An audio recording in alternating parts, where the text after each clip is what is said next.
Welcome everyone to Brad Hoyt Photo Tips. I am Brad Hoyt, and the purpose of these photo tips is to help you take control of your camera. A lot of people have a digital camera these days and don't really know how to use them properly. They put them on P and whatever happens, happens. And so the purpose of these photo tips is to help you gain control of your camera so that you can be quite confident that the photograph you take, you know what the results are going to be, and you're not leaving it up to the camera to decide. So for only $9.95 per month, you'll be sent a weekly photo tip directly to your email. So to do this, you need to sign up. Go to bradhoytphotography.com. In the upper right hand corner, you'll see a tab that says Photo Tips. Click on that. It's a $9.95 a month subscription through PayPal, so it's secure. So what we're going to talk about in a lot of these tips are the rule of thirds for your composition, white balance, depth of field, shutter speeds, where to focus on landscape photos to get the maximum sharpness, action shots such as maybe sports photos, such as soccer, whatever, how to photograph snow, fall foliage, how to get that milky look of the waterfalls that you see in this photograph right here, the use of filters. So we're going to have a wide variety of subjects we're going to talk about, and we're going to help you become better photographers. So let's start off this week with the rule of thirds for our composition. The rule of thirds, it's just basically a guideline that proposes that an image should be imagined as divided into 9 equal parts by 2 equally spaced horizontal lines and 2 equally spaced vertical lines, and that the important compositional elements should be placed along these lines or at their intersections. So what we're going to do is we're going to show you some examples of some images using the rule of thirds. Now the first example is this eagle, and this eagle was taken a couple of different shots. The first one here is directly in the center of the image. So if we take a look at this, I'll show you the grid that I'm talking about with the rule of thirds. Here's our vertical lines, here's our horizontal lines, and they are equally dividing the image. So if we look at this bird, the eagle, he is dead center in the photograph. It's a nice snapshot, but if we want a more professional looking, more landscape looking photograph, we would place the eagle in the rule of thirds. What we'll do here is we'll take this opacity on the top layer down a little bit, and we'll show you this picture. The eagle was taken using the rule of thirds. He is almost dead center on the left hand side of the photograph, right up the line, and the upper part of the photograph. His head is right dead center. That gives you a more pleasing, more interesting image than, say, just a regular snapshot. So if we look at these two images, the first one being a snapshot, the second one as a landscape photo, I placed the bird in the upper part of the image because it's a bird sitting in a tree. So you don't want to put the bird down here in the bottom. It's a bird sitting in a tree, so you put him up high. The eagle is looking off to his right, so therefore we want to have more space out here in the right side of the picture to give the bird a place to look. So that's an example of this image with the rule of thirds, and we'll have some more examples here. I'll pull up another image. This is a maple tree in amongst some pine trees. Again, the rule of thirds is not applied here. I took it directly in the middle of the put the pine tree or the maple tree directly in the middle of the pine trees. As you can see, my grid is dead center.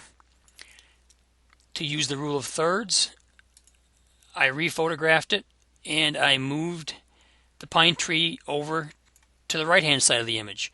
We have a strong vertical line here with the pine tree. We have another strong vertical line here with this this maple tree, and this pine tree here is another strong vertical line.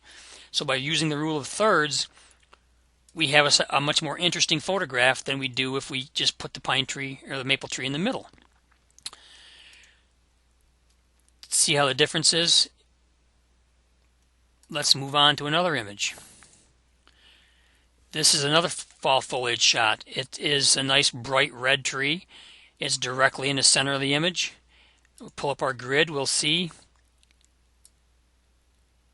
dead center. Nice color, but not quite exactly what I'm looking for. So if I use the rule of thirds, drop that down, Now I have the red tree on the right hand side and this birch tree on the left hand side. They're both nice strong vertical lines here in the image. Makes for a much more interesting photograph. Let me get rid of the grids altogether. Now take a look at this. That's just basically a snapshot. Take a look at this. It's more of a landscape photo, so you can see the difference. It definitely makes a difference. I have one more image I'll show you, and this is a lighthouse. Now, a lot of people when they go on vacation, they take a photograph and they center the point of interest is dead center, such as this photograph here. This is basically a snapshot of a lighthouse. We use our rule of thirds, and I keep doing that. We use our rule of thirds. We put the lighthouse on the right-hand side of the image so that we can have a scene dead right on the right-hand side of the image. The lower part of the image in the horizontal is land, the rocks, a little bit of the water. The upper part of the horizontals, the 2/3, is the sky. The sky makes up a large portion of the image. So we'll get rid of this altogether. We can see a huge difference between a snapshot of a lighthouse and a landscape photo of the lighthouse.